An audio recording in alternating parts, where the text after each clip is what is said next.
All right. So there's a very familiar-looking desert planet in this episode. James, do you have a favorite desert planet in Star Wars? It would definitely be Jeddah because of Rogue One and stuff. That was a pretty cool planet, especially the kind of the home planet home base of the Jedi, right, back in the day. And the statue that was tipped over and stuff in the desert. Pretty cool place. All right. Shane, how about you? Also like Jeddah? No. I would. Part of me wants to just lean on good old Tatooine because it's the classic. There's so much story that's happened into it.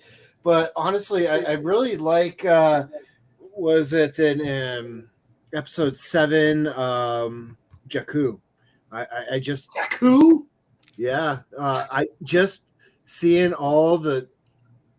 Mostly episode 7 because you see like the Star Destroyer there. I was going to say Crash Star Destroyer for the win. It's just when I saw that at Celebration, was it 7? C7? Or the celebration that was in Anaheim, and sitting in the crowd with all the episode 7 crew on the stage, and then when you see Chewie, we're home. I brought a tear to my eye, and just something about episode 7 holds a place in my heart. It's the sequels. So many people don't like the sequels, but I love episode 7, and Jakku is just so cool to me.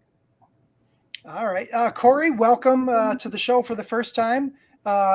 Any other desert planets you prefer? Well, first of all, I want to say this imperial aggression will not stand, man. But I'm actually going to go with Shane here. Yeah, Tatooine. I mean, it's, you guys know me well enough to know that how often do I use the binary sunset in my pieces? Not that that's the only place you can see them, but Shane's right. The movies, I've read plenty of books, a lot of the comics. Tatooine is just, to me, it's the center of the universe. Or according to Luke, it's the farthest point from the center of the universe. But yeah, I'm going to go with Tatooine. This seems to be the place that everything takes place, though, right? Sheesh. Yeah, it seems to be a fairly important point like in the Ohio. movie. So much has happened in Ohio, right? Yeah. Right. Very cool. So, all right. Well, that's about all I had. If you guys have anything else to add on Desert Planet, or you want to get into that? Hey, are Michael and I chop liver? What's going on here? Well, All right. What other planet are you going to talk about, Jonathan? I can throw in my 2 cents. So what's episode 9 that Lando visits them on, and then Rey heals the snake? That's not Jakku, right? That's like the party planet. Yeah, that's like a desert planet. That could be your favorite, Jonathan. There's a party going on. True. Right? I do like parties. This is. It looks like it's like going to was it Starfest, right? It did look like Starfest. That's what's the Starfest planet. Yeah. Actually, first, so I have a point of order here. So for James, you said that on Jeddah, there's that statue that had fallen over, looked like a Jedi, right? I took that as it was like a mountain, and then they carved a Jedi into it, I'm blanking, the statue, the side of the mountain, 4 presidents, South Dakota. Oh yeah. Mount Rushmore. I took this like Mount Rushmore for Jedi. Is what I thought that was. But you'd only be able to see it from an overhead position. I don't know if they ever tell us, but I think it is a statue that's tipped over. I don't know. That's the way I look at it, anyways. Yeah, I guess I have to go back and look closer. You'd be right, though. That's what I took it was. Because, if you could only see it from above, that means it's huge, right? Mm-hmm. So, I guess it could have fallen over, but if it fell over, wouldn't it have just, smashed to pieces? I don't know. That's a thick rock, man. Maybe not. Maybe it is. Maybe it's the toughest rock there is. I don't know. It could be made of basalt, Jonathan. It could be hard rock. Like the cafe. And the cafe is great. How about you, Michael? I got the rackets. We're getting the Kyber crystal too, right? Was there a Kyber crystal? Were they mining Kyber crystals from there? They were mining Kyber crystals from there. Yeah. We think they were Kyber crystals that were maybe that was what was keeping that statue in one piece when it fell over. Kyber. Good theory, Jonathan. I have no idea. I'm making it up as I go. Science that goes through your mind. I did want to point out I also wanted to welcome Corey to the show for the first time. Long-term member of ours who has moved out of town. So welcome back to this. A great way to kind of join in. And also I wanted to make sure that people know that Corey is our graphic designer, the person who actually designed the spiffy RMFF logo that you see up in the upper right there. So Thank you. Yes, actually, it's good to be back. Definitely. I know we are the last remnants of a great time period. But you know what? There's still plenty of Star Wars for us to enjoy, talk about. I mean, that was one of the big things about the fan group was that we got together and we talked a lot about Star Wars. Yep. And Corey, it looks like, in case somebody doesn't know, Corey's the one in the middle, and he's joined by two friends on the side. Yeah, yes. And thankfully, not any of us is Alice. But okay. Really? Oh, I froze. Well, the Brady Bunch. I like the Brady Bunch. Like none of us is Alice in the middle. No, I got it. Yeah. There you go. Okay. That's good. I just cut my pigtails off yesterday. Yeah? That'd be funny. Nice. Marsha. Marsha. We don't have to have references within this decade. That's fine. So, James, what do we have coming up? I saw that we scheduled the next meeting. We have St. Patrick's Day Parade if people still want to join that.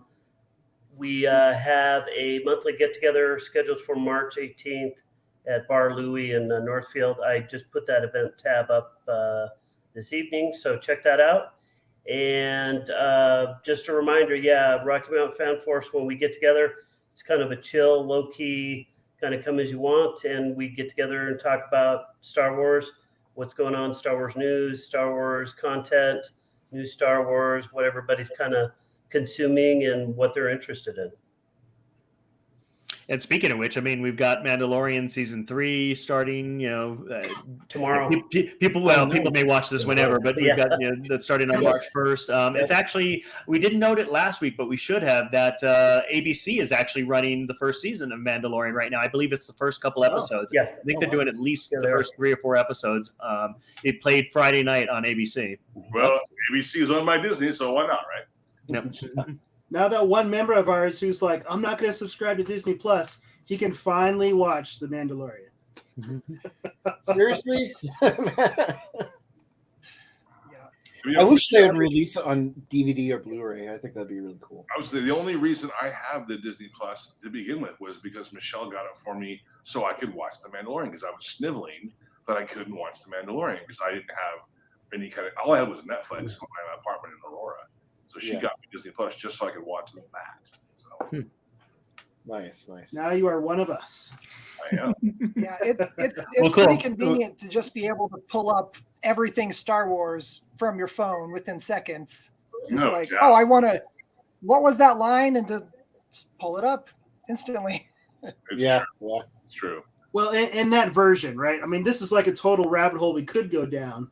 But, depending on what version is currently on Disney Plus at the time, that might be whichever Star Wars that you're watching, right? Is it the McClunky Greedo, or is it like one of the original Bantha? Oh, not Bantha. The Krayt Dragon Cry in Star Wars. So, or the Han Shot First version. That's a hard one to find anymore. I have it on DVD. Han almost shot first. Yeah, which version is it there? Anyway, I mean, thankfully, seems like for the Mandalorian at least, once they finish it, they're done. I've not heard of any Mandalorian special editions. Hope it stays that way. Yeah. Well, I love the original version of the trilogy. It's hard to find anymore. But I got a VHS tape if you want to watch it. Oh, I have it on DVD. Dude, the Mandalorian is the special edition of Star Wars. Are you kidding me? It's the sequel that should have been. Yeah, he's Boba Fett special edition here. Yeah, for sure. Okay, we're ready to get into this week's episode chapter 5, The Gunslinger. Yep, sure. So let's do it. We actually go to Tatooine for the first time, and for the record, because it didn't really get in there, but my desert planet was Arrakis. So. Wrong podcast.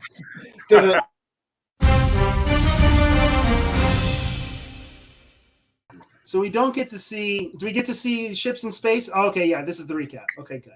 I was worried we didn't start an episode with the ship arriving. We're taking off.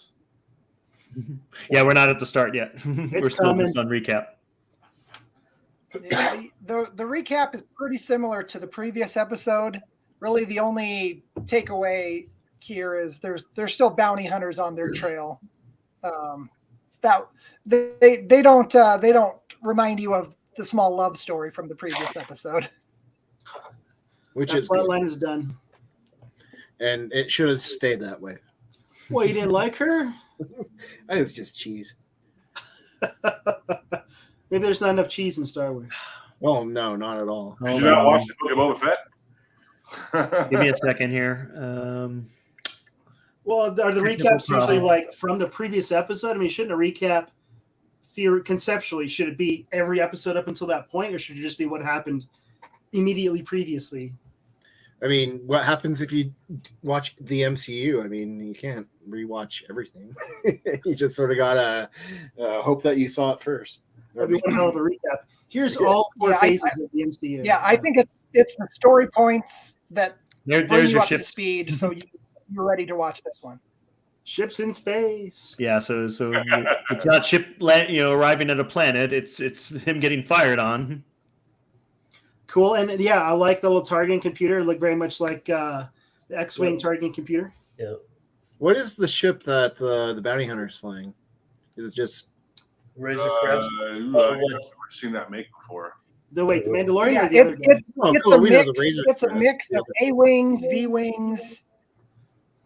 It almost looks X-Wing It's a bunch of stuff. So it's like a rat rod. It's like all these parts. That's probably pretty typical of this time, or maybe just like that's all a bounty hunter can afford to put together. This guy. Yeah. Yeah. Or maybe he just likes hot rods. Yeah.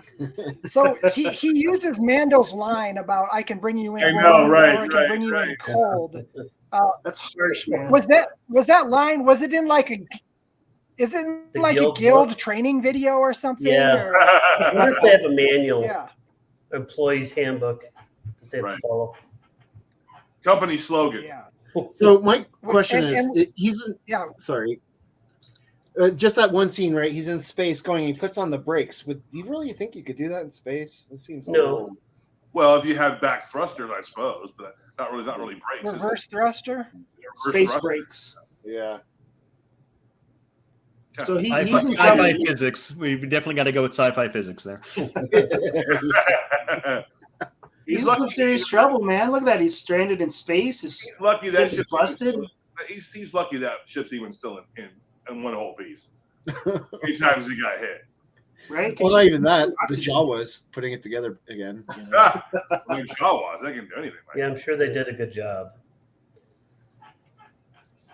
And I do have to note here. I mean, we're several years into this show, and we're all like very familiar with all this stuff now. But remember that 5 episodes in here, we have 2 main recurring characters, neither of whom have names. Yeah. That's true. Yep. The only thing we've heard him referred to is Mando. The Mando. Yep. His grief is calls him Mando, but that's the closest we've gotten to a name, and obviously the child has no name at this point. Yeah. So our main 2 characters, that we're having to follow and care about, do not have names. And when you haven't even seen his face. Mm-hmm. So this is the same spaceport And that the other Falcon was at, right? Well, Different docking bay, but that first shot Yeah, there, different docking- it looks like a wretched hive of scum and villainy. But this is the same docking area, right? But not the same docking bay as the Falcon. It looks familiar. I that. love the pit droids, man. I know. Like they've been around for a while. Yeah. Yeah, how many years is it at this point in Star Wars years? Oh, dude. Since episode 1. Like what? 40? 40? Maybe? What is it? Like they should call him that like Mo, Larry, and Curly. Yeah. and new character Pelly, one of my favorite new characters, Pelly. Yes. Oh, she's great in Clerks 3. Oh my gosh. It's not too silly. Is she too silly for Star Wars? No, I don't. I think she fits in perfectly. No, she Yep, fits in agreed. a little bit. Who else is even close to silly as her in Star Wars? Well, Jar well, Jar? I don't know if she's silly. She's just quirky. Jar Jar. Oh gosh, she's not that bad. Well, see, that's your reference to say that she's fits in just fine, right? I think so. especially on Yeah, Tatooine. I guess. they keep casting comedians. This is like the third comedian, and there's going to be even more later in the True. season. So these pit droids, they could be 40 years old. That seems like a long time in Star Wars. That something like that would keep working, but I guess maybe that's just her thing, right? I mean, why would we think that they're the same droids? They're just the same model. Yeah, They're well, the same Do they model, keep right? making pit droids? I don't know. I don't know, man. Maybe they were in a box somewhere for 40 years, and she found them, and they're like brand new. Well, She's but like, I'm going again. think about it. NESs, Nintendos nowadays are like Right. over 30 years old at this point, and they still work. I've still got my original Nintendo. I mean, it doesn't work that great, but maybe those pit droids aren't either. Yeah. I I like roll the the cartridges, put them in. Yeah. with Yeah, the this was- helmets this on was really- poles. To see That's so this, cool. I was just like, whoa. Yeah. Gruesome. I remember when they first showed this as like a teaser trailer or something to the show, and it was going to be a different show when they showed, Yeah, no doubt. guys on pikes, right? Their heads on pikes or whatever. Well, Yeah, Empire's pretty gruesome for Star Wars. Yeah, pretty Yeah, edgy. it was. I agree. That definitely establishes a time period of 5 years past the Empire. Yeah, and hopefully there's a warning to any Imperials coming to that planet. You're not welcome here. We don't serve your kind. I think this scene shows that casting Amy Sedaris was a good choice, like because she's just acting by herself here. Yeah. There's no other people for references, but Don't she shoot does the a good baby. job with the scene. Yeah, and the emotion that she shows towards the child, I mean, it's a very sweet moment here. And of course, again, we talked last week about his poor parenting skills, just leaving him in the ship and just assuming that he was never going to wake up and walk outside the open door. Yeah. Well, I will Nando's say, still learning. That as a parent. Okay. the first time I ever Even saw the this dad. episode, I was expecting her to like turn on Mando and like kidnap Grogu or something like that. Well, we've seen examples of that, and we see more examples of it later. But I mean, she's the one who does turn out to be a true friend. I mean, Yeah. and we've met a couple so far. I mean, I guess I was going to use Grief, but I mean, he's already turned on him at least once. Yeah. Probably will again. Yeah. But yeah, Grief, Cara Dune, and now Peli. I mean, we're starting to establish, at least some, characters who will end up being recurring characters. Well, Not sure why she wasn't. Oh, go ahead. No, I was just going to bring up that Favreau said that with season 3 starting There's here. Dale. See, there's Dale. That's I me see right there. him. Sorry, go ahead, Shane. With what Oh you're no, doing. just that. I think Favreau said that he has no end in sight yet for the Mandalorian series. Yeah, that was a big interview that everyone's been talking about for a couple of days. Is that he's already written season 4, so he's already got that planned out, and they have a story, but they don't have an ending point. Like he has no like planned X number of seasons and knowing exactly how the story ends. He's just kind of planning them out. Michael, A season at a time. on that. He said originally 5 seasons. Did he? He did. Yeah, at the very beginning, we're looking to do 5 seasons. Okay. Well, yeah. Just this week, he was basically saying he does not have an endpoint in mind. So. Well, So I feel obligated to point out we have the Jabba's Palace torture droid here. EV-99, voiced by Mark Hamill. Yeah, played by Mark Hamill's voice. Nice. Is this the same one? Did he get repurposed after Jabba's Palace blowing up? Did he survive and make his way as a bartender? well, the barge blew up. I don't know if he was on the barge though. Yeah, he may have still been back at the palace and like, Yeah, he was still doing torture. yeah. It's like, oh, I guess I'm out of a torture job. Better go Does this serve guy drinks. look like he's from a boy band or something? Yeah. So what's happening? I mean, he's actually being propositioned for helping out with a job. He doesn't look There's- scruffy enough to be a bounty hunter. Mm-mm. He's still wet behind the ears. He just wants to break in, man. Maybe it's the earring. The earring The means can- he's hardcore. And that's actually Cantina Bobby here has a Bobby ton of Cannavale's Easter son. eggs. What, Michael? I was saying that the actor is Jake Cannavale is actually Bobby Cannavale's son.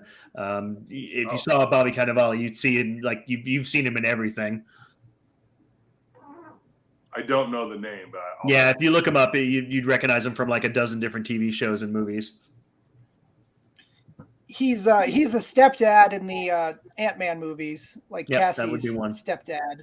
Okay. And this guy's this actor, his stepmom in real life is Dorme herself, Rose Byrne. Oh, that I did not know. Far out. So if I remember correct, this is the episode where they go against Fennec, right? I didn't Yes. really watch Yeah, this is the introduction of No Fennec spoilers. Shand. Yeah, Yeah. yeah, that's who they're going to go try to get. So this guy, this young kid's there because of nepotism. Yes, The the Nepo actor? baby. Well, I mean, like you hear that often, like, oh, it's so hard to make it in Hollywood. It's like, oh well, my mom, my dad, and my stepmom are totally actors. So, oh, Oh, I lost him again. Oh. Yeah. I'm awake. Spoke like So- a true parent at 2 a.m. Oh, and we didn't talk about him making a big deal about not letting the droids. We were kind of keeping up with his very big deal about not working with droids, not having anything to do with droids. We've seen the flashbacks. I mean, we kind of get a sense of why he, because droids killed his parents. It was a droid army that attacked and killed his parents. sure. But he's made it pretty clear still so far that he will not work with droids or let droids work on his equipment. Yeah. Though we haven't seen her work on the ship. She was just playing sabacc with the droids earlier. Right? She's like, yeah, I'm working on your fuel leak. Let me just press these buttons here. Yeah, been hanging out with your child. Yeah, So She's fascinated by it. child care extra. Right. a good thing to think about in this episode, which I think is really cool, is if you look at Book of Boba Fett, which we saw a year and a half ago now. This episode is taking place at the same time as an episode in Book of Boba Fett where he's wanting to reclaim Slave One, right? Or Boba Fett's starship now that they call it. And that's where he runs into Fennec, Right. which you see Fennec at the end of this, So it's sort of cool how they sort of cross over in this episode. He is the mysterious figure that approaches her. Yeah. Yeah. Spoiler alert. Oh, you know what? Too, there's something in this episode, and I don't know if any of you, some of us older ones would certainly know this, but there is a still shot of Mando on the dewback, and it is the that's exact coming. shot, isn't it? We could probably talk about it when they show that shot. Okay, all right. This is very Star Wars. I like it. They're on the speed I of know light, which one you mean. cape flapping in the breeze. That looks cool. Yes, very.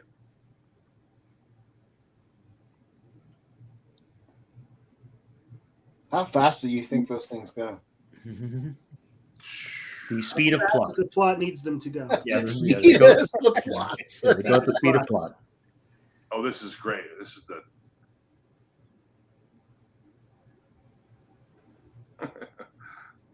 Mando's smart dude. He knows what's up. Sand, lots and lots of sand. Sand It's as everywhere. far as the eye can see. Thankfully, they don't have to literally comb the desert. That would be hysterical, actually. Are you saying we should do Spaceballs and binging the Force? We ain't found crap.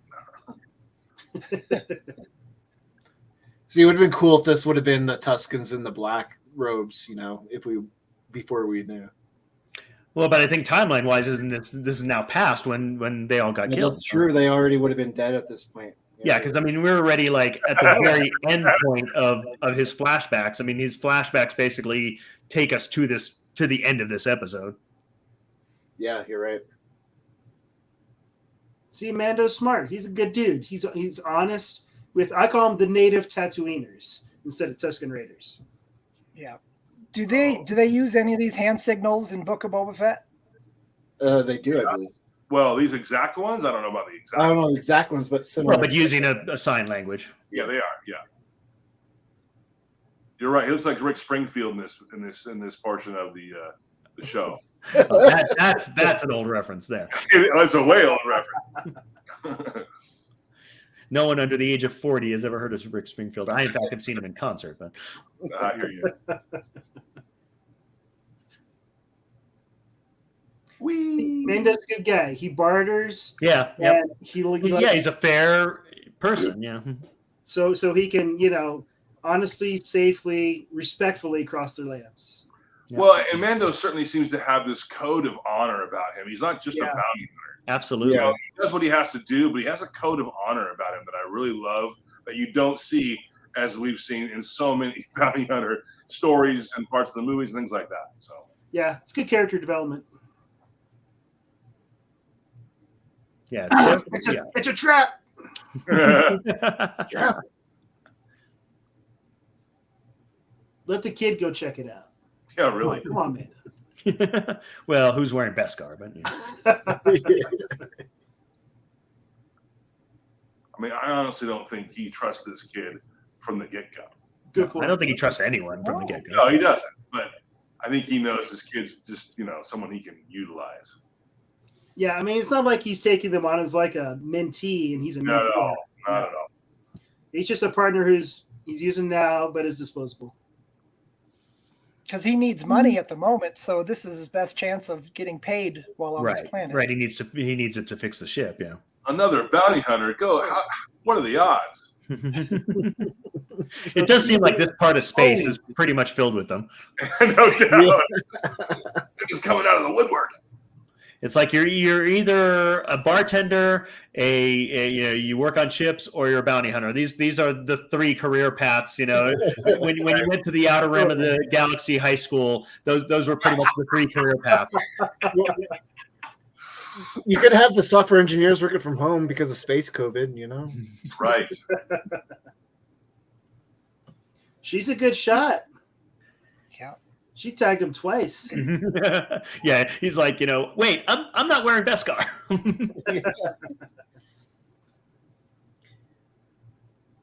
Yeah, but she's badass, man. Yeah, In Book of totally. Boba Fett, she's so cool. As Ming-Na Wen has always been. Yeah, no, it's for sure. Well, it's all about the high ground again in Star Wars. Yes, all about no doubt. Good point, Dale. Good point.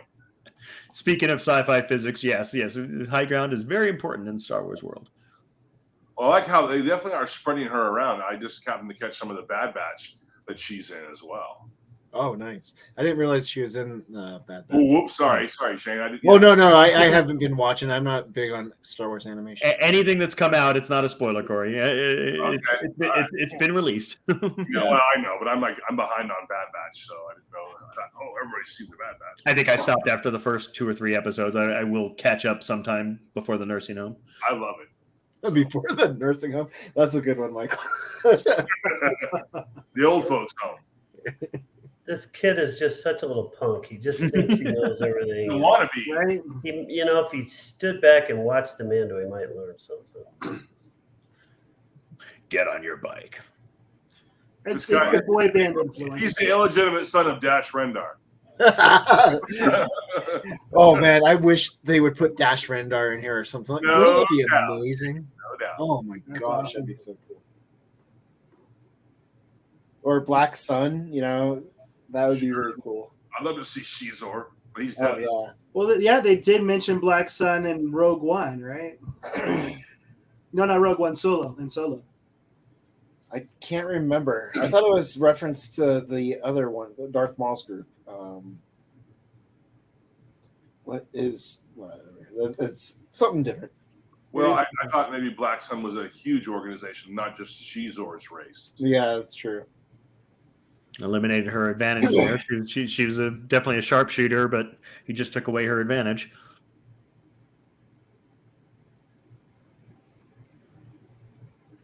This is a good plan. Mando's Mando's so smart. He's been around the block. Mando is fly. He's fly. Is that what you He say? is fly. He's really super fly. He's super fly. And I think we assume that this is all probably on the volume, right? I mean, it's so cool. It is. Yeah. Dope. Oops. I mean, you Well, really Mando's not feel. perfect. You Oh, yeah. feel the speed. Those are the flashbangs that bring Boba Fett over here to check on what's going on. Ah, Tag your all head. connected, man. All connected. Yeah, they've been doing real well with the connection of everything, including even the going back to the Bad Batch. There's a lot of inclusion that it's just like, wow, I just love how they're rounding everything in together. Well, yeah, definitely season 3 coming up is going to tie a lot to Clone Wars and Rebels. Gosh, with the Bo-Katan thing, absolutely. Well, I really look forward to see Ahsoka this year too, to see how they really start to ramp that up. So it looks like Fennec Shand is just kind of toying with this guy. Like she's taking his measure. He's not going to measure up. She can kick his butt. She'll take her time. Oh Whoop yeah, up on him. she's teaching him a lesson, no doubt. Yep. Oh, you want to be a bounty hunter, huh? How do you do that? Yeah, nice distraction, kid, by getting all your bones broken. Yeah. Thanks for being my decoy. And we didn't mention her helmet. Her helmet was so similar to the one that the bounty hunter in episode 2 used. You know, is there? Sam Wessel. Sam Wessel, right? Yeah. Is there a commonality there between female bounty hunters or female sharpshooters, or like does that helmet have a specific significance? It's a fashion statement. Because it's pretty much identical to the assassin from episode 2, the one who was targeting Padme. Maybe it's like a package. You buy the rifle, you get the helmet. I think it's awesome because, well, I think about it. It narrows her vision to just where she needs to have her eyesight. No other distraction from anything around that. So I think it has a benefit in that sense as an assassin, let's say a sharpshooter.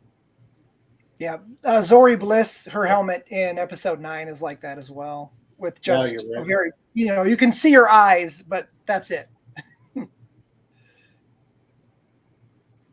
is my unprofessional opinion. I am not an assassin or a sharpshooter. You don't even play one on TV? I don't play one on TV. I'm too big to be a sharpshooter, right? I'd stand out too damn much. So what's the plan? Oh, the do-pack. Well, this is kind of like that typical thing, right? You got 3 people who don't trust each other. So right. What do you do? Yeah, at least 2 people are trying to profit off of this scenario, and it's like, okay, I'm not leaving you with the bounty to keep the bounty. I'm not leaving you with the bounty to keep the bounty. Yep. But they've got a do-back and they got 1 speeder bike. Right. So one's getting somewhere fast, one's getting somewhere slow. It's too bad that he already let on where Baby Yoda was and his ship was and everything, that he can't call back to Peli and be like, hey, by the way, get out of there. Interesting. He said she's no good to us dead. Yeah. Where have I heard that before? It's in the Mandalorian headbook. I was gonna say, is that another slogan from the company? It must be from the bounty hunter company. Right. That's chapter 2. So the first chapter is about bringing them in cold. Chapter 2, they're no good to you dead if you need a live bounty. If only we had some coffee. And now the offer. trying to make a deal. Yeah, money. You don't care about money, but he does. I mean, all he cares about is cred. He's trying to get into the guild. So. Yep. Right. Yep. So he wants the money, but getting in the guild is the key to getting more money. Yep. There's being a full member of the Bounty Hunters Guild. But she's smart. She knows what's up. Yeah, his armor alone is worth more than my bounty, but yeah. Yeah, but you still got to take him out somehow. Right, I was going to say, it's not like you're going to be able to get that armor very easily off of him. Right? Yeah. Why are you taking a shower? And now she's telling, she knows, what he doesn't, that, that Mando and the child are like high value targets that every bounty hunter is going after. And if you bring him in, that's worth a lot more than bringing me in terms of getting into the guild. Do they ever take a shower in the galaxy far, far away? Sonic Solo. Sonic 1. Right, Solo. There you go. Yeah, Solo. Chewbacca, Yeah. But in Boba Fett, he's always in that Bacta tank, Maybe it doubles. Yeah, healing and shower. Yeah. Bathtub. Yeah, that slime gets it all off. Gets clean.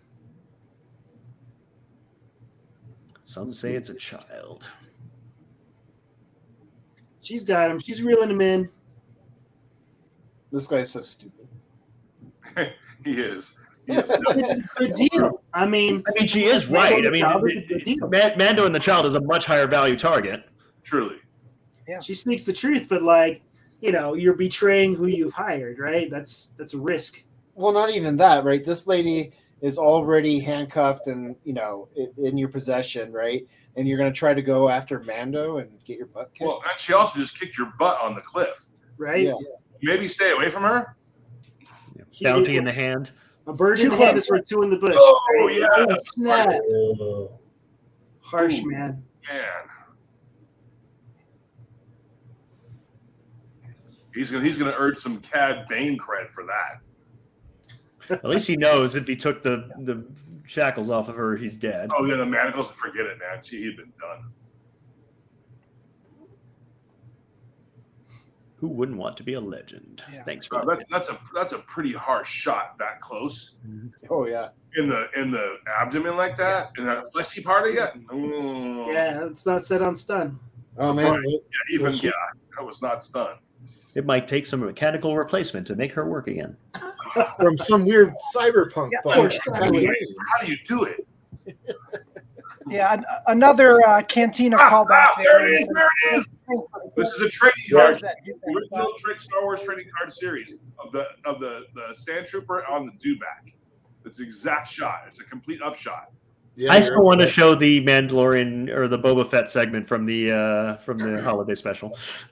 I still want to do that on the show. Someday that'll be our bonus episode. I've got it waiting to go. I've got it queued like next to each week's episode. I have it sitting there in case we want to show it. It's so cool with the dewback in this episode, and then in the first one, what was that creature he was on again? The blurg? Yeah, the the blurg. blurg. The blurg. Yeah. The blurg.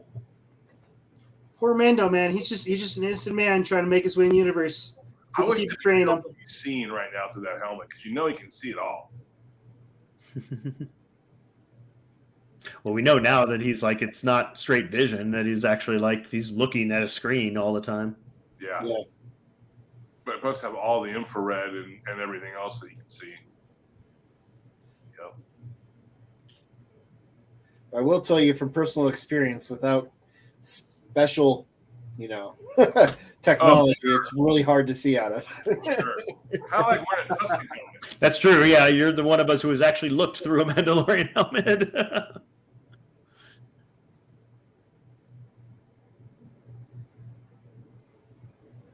Cuff him.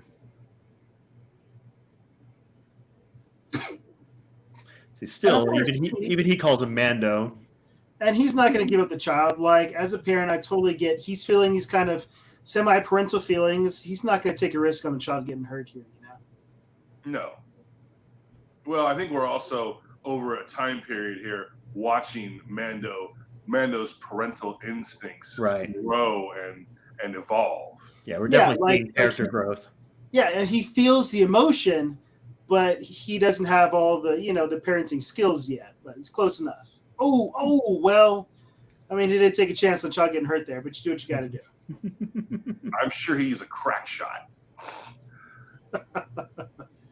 Yeah, I'm going to shoot this dude, even though the child goes rolling. That dude was not very smart. No more. We should have seen that coming. I mean, the kid's resourceful. He's He's fine. 50 years old, has some life experience. You think he's been in somebody's arms when they've gotten shot before? So what is CGI Yoda, Baby Yoda, and what is Practical. animatronics or whatever when they're holding him and stuff? I've always wondered that. I mean, it's probably a mix. There's probably a mix of practical and CGI all the time. I think it's all puppetry. It is all. Yeah, that's why you don't see the feet, because there's cables coming out. Okay. That's why it's cropped that way in so many shots. I like it. It gives it like a real look too, right? It gives it a. It does. Yeah. I mean, hats off to the CGI in episodes 1, 2, and 3, but coming back to this, the real in your, the real Practical prop, yeah. Instead of holding like a blue screen the whole time, yeah. That's a $5 Funny holding a blue screen. One more A New Hope reference, Beggar's Canyon. Oh, we are on Tatooine. Yeah.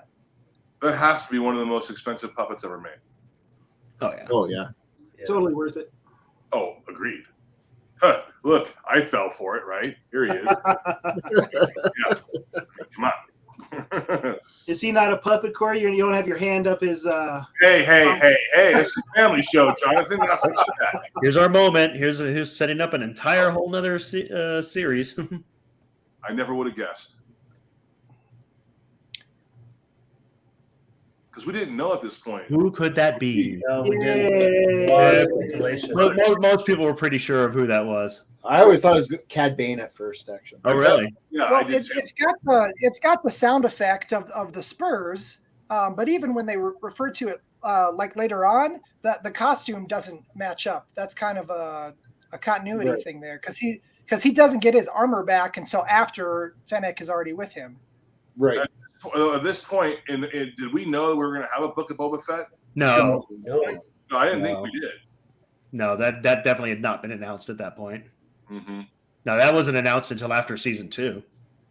That's what I thought. So, I mean, the figure was incredibly mysterious. I had no idea who. Well, and he comes in season 2. Right. No, I understand that. And then you make the connection because based on the costume. But at that point, I was like, wow, this is a total mystery.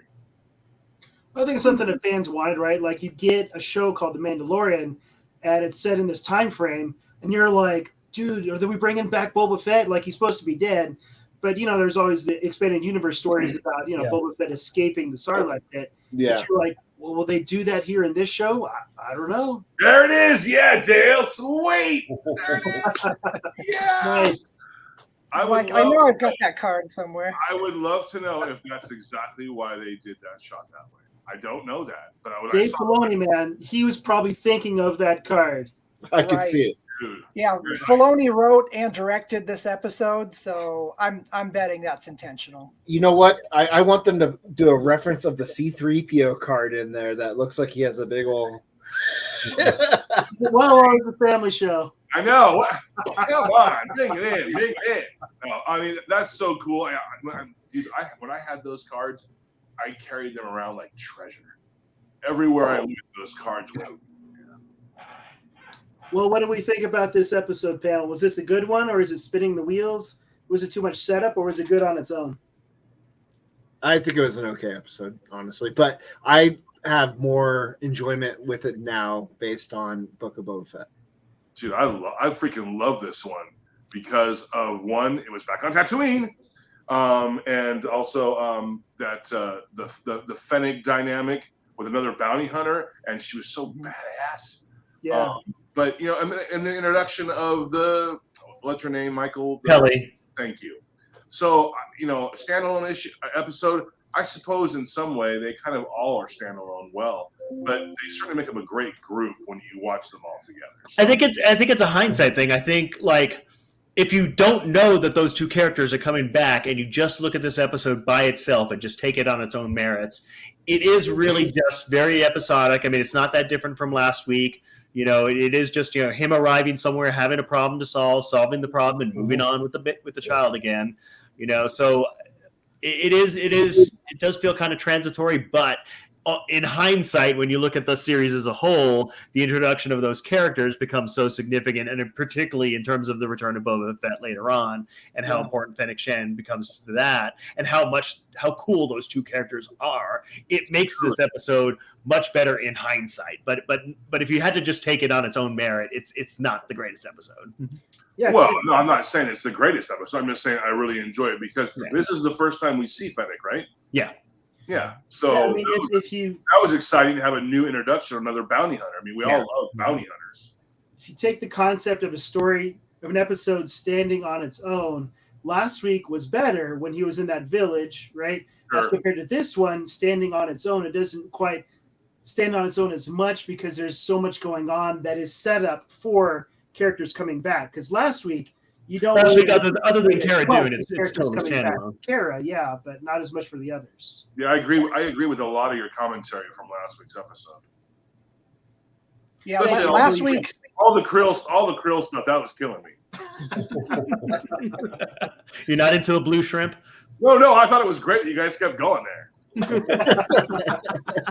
No Krills were harmed in the making of that episode. The blue was a part of their, like the pigment was a part of their culture. I was like, yeah, I like that. Rocky Mountain Fan Force beating a dead horse since 1999. That's right. There you go.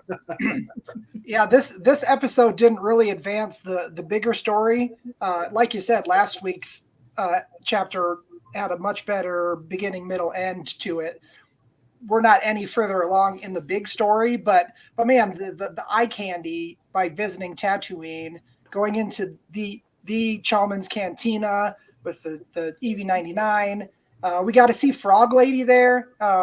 We'll see next season. R5D4 was in the Cantina, who we'll see next season. Dr. Mandible, who was like a big ant, and people make a bigger deal of that character showing up in the episode directed by Peyton Reed, the Ant-Man guy, but he was already in there. Wait. The ant is called Dr. Mandible? Really? Yeah. That's awesome. That's like the species Mon Calamari, right? Okay. Yeah. Yes, there is tradition here. We are talking about Star Wars. There is tradition in this naming. Yep. He's not just Mr. Mandible. He's a doctor, darn it. He got his PhD. That's Right? doctor to you. Is he a medical doctor or a doctor of philosophy? That I gotta know. I have a PhD in horribleness.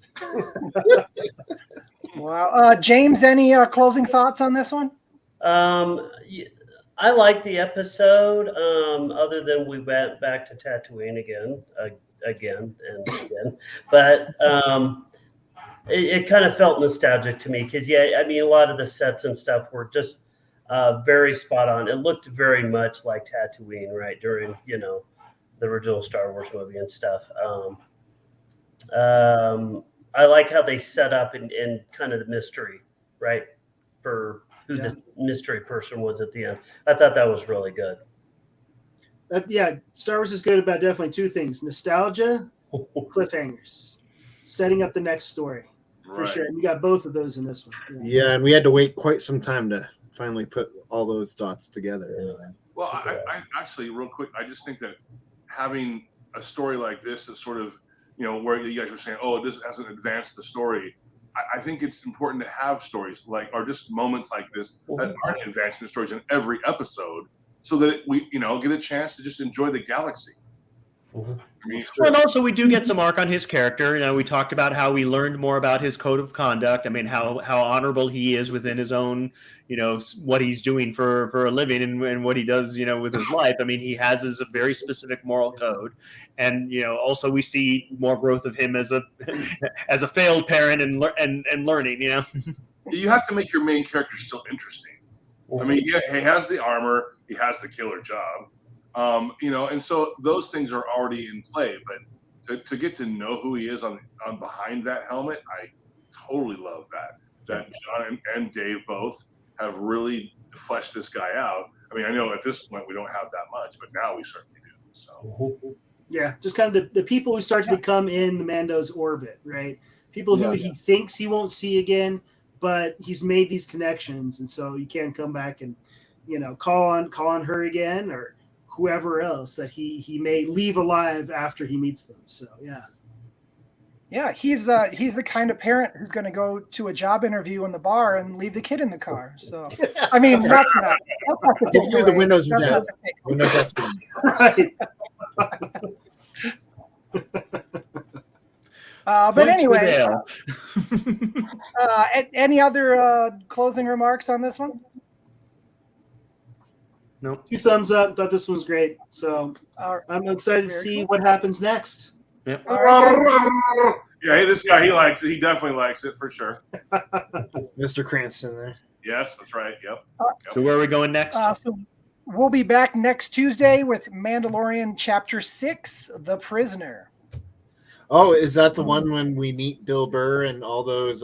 Yes. That's the heist episode. Yeah. Yeah, that's one of my favorite episodes. I'm looking forward to rewatching it. I really enjoyed that episode. Yeah. Isn't Clancy Brown in that one too? Yep. Yeah, Clancy Brown. It's really good. Yeah. It's great. Can we take 5 minutes and discuss what we think is going to happen with Mando season 3? Here, coming up tomorrow. Sure. I mean, I'm excited. I mean, we get to see what happened on Mandalore. Now how the Darksaber is going to be in play with going forward, and all these new Mandos that we're going to be meeting. I'm excited to see how they expand it further. Yep. And I believe our plan is we're going to try to put together a string of episodes after we get done with Mandalorian season 1. We're going to try to do some Clone Wars and Rebel episodes that will be good reference episodes for season 3. Nice. Yeah, You got it. it's exciting. Yeah, A lot I'm of which I may interested not to- have seen, because that's the thing, is I'm the one who's probably seen the least of Clone Wars and Rebels. So I'm looking forward to really, Yeah, along with season 3 of Mandalorian, really get the background on that. I'm interested to see kind of how they expound on what happened on Mandalore and Rebels and stuff, and kind of the fallout, and kind of maybe we'll get some more story along those lines. They'll kind of fill in some of the gaps. I'm hoping. Well, John Favreau in that interview this week said season Yeah. 3 is big. It's much bigger Yes. than what we've had so far. Actually, Yeah, it's I'm going to looking- be I think bigger battles and bigger maybe going to more worlds. I don't know, but many more probably main characters introduced. Yeah. Well, they have the budget, so they've had the time. Why not? Yeah. What I'm looking forward to most Yeah. is how he squares it with the clan. You took Oh, your yeah. helmet off. You're no longer part of this clan. It's like, no, Yeah. I don't think he's going to settle for that. No. It'll be interesting to see how he navigates that. Because I I want- like the armorer as the matriarch of that clan. So she has status, and it's like, and he respects that. Yeah. Obviously, he was part of that. So I want to see how he redeems himself in this manner. Right. I hope they bring back Cad Bane. Oh my gosh, he was Yeah, so yeah. cool. It was fun. I was really surprised to see him, and I was delighted to see him. Yeah. Mhm. Well, and they're going to definitely have to, in the beginning, bring people in who didn't watch Book of Boba Fett. I mean, I've definitely seen them talk about the fact that they can't just kind of launch into season 3, Yeah. because right off the bat, people who did not watch Book of Boba Fett, who just watched The Mandalorian, are going to be, wait, the kid's back, So they're going to have to soft launch into that, or find some way, starting tomorrow, into how they bring those people in who skipped Book of Boba Fett. You Or just hit he's a no wall. longer part of the clan because he took his helmet off. They wouldn't know that if they didn't watch Book of Boba Fett. I'm gonna have to zig where you guys are zagging. Like, I did watch Clone Wars, and I got a lot of Mandalore plots and politics and dynamics, and like, I tune into the show not for what's going on Mandalore, who's in charge, Mandalorian culture. Like that's great that a lot of people are totally into that. I'm into like the Mandalorian and the child and the hijinks that they're getting into, and this group of people who are becoming part of their circle of people who they interact with, right? And like the adventures, like I loved it at the end of season 1 when he had IG-11 and they're taking on the Empire. Like that's my Star Wars. This kind of like global politics stuff, and that's just not my bag, but that's okay. People have different loves of what they want out of Star Wars, and for people who want more background and Mandalore stuff, like it looks like you're gonna get a lot of that in season 3. So that's good, but I'm hoping they don't lose sight of that relationship between the two of them and that dynamic, and see where it goes from here after everything they've been through. I don't think they will, Jonathan. It's a great point. I mean, because I think there's going to have to be a balance struck, and they know that. I mean, that's Favreau and Filoni definitely know that there's going to have to be a balance struck. They can't go too far into, hey, we're deep in the waters of the story that only the fans, kind of know these deeper things. The Mandalorian is a much larger audience than that, and they're going to have to address people who are just showing up for cute, Baby Yoda stuff. It's There's really definitely going to have to be a balance there. Yeah, it's really a story of kind of the Mandalorian. Is it Derjan? What is his name? Din Djarin. Din Djarin, yeah. It's kind of about his journey and his relationship with the child. I mean, that's really what the show's centered That's the around. core, yeah. And then the stories are kind of told around him, or they go through the stories together. As I said, it's Lone Wolf and Cub. I mean, the yeah. core central story is the relationship between the two of them. And Hopefully they won't those lose that. stakes at those times when the child's in danger, you really feel Mando, his angst, and like he's really worried because he really does care about the child. Yeah, I mean, like in this episode that we just saw, right? Like you feel those moments when the child is in danger, and you're like, oh no. Yeah. Well, we're creeping up close to the hour mark here, so let's kind of head out here. Sounds good. Thanks for joining us. Thanks, All everybody. right, guys. We'll see you next time. Righty.